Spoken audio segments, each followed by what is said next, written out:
Dallas police took the really unusual step today of bringing people before the grand jury as part of a murder investigation because they don't believe anyone is telling the truth.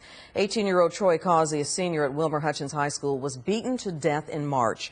The people he lived with say he was attacked by strangers, but police don't think so. Fox 4's Sean Rabb joins us now with a story you will see only on Fox 4.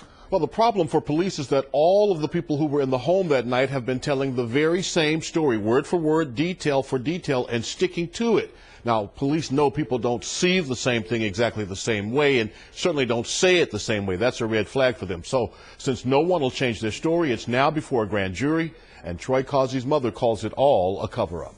But today we're dealing with a terrible tragedy. It hurts. March 29th, 18-year-old Troy Cosby is buried. 6 days earlier, he was brutally beaten to death outside the home where he lived with a cousin who played basketball with him at Wilmer Hutchins and others, including a basketball standout at Madison High School.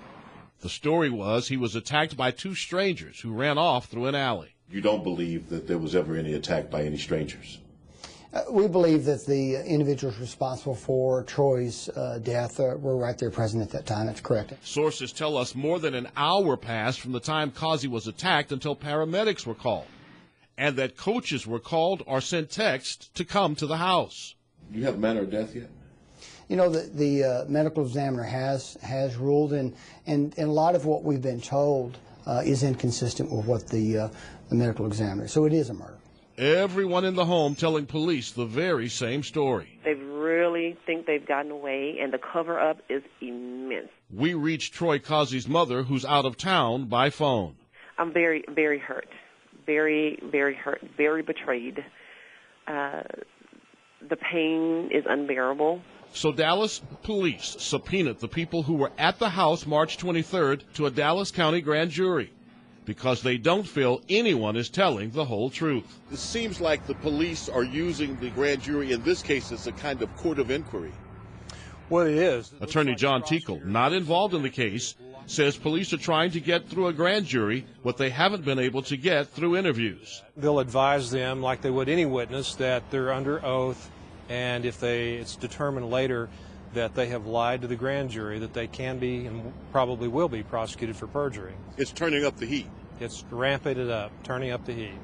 Police say if it was just a fight that went bad, their actions would be different. But when you go over a period of weeks and you're not getting the truth, then I think the outcome's going to be different. So here was the scene today. 12 members of the grand jury and the prosecutor, Jennifer Barrett, asking the witnesses questions under oath. The hope is the threat of being hit with a perjury charge will make someone tell the truth.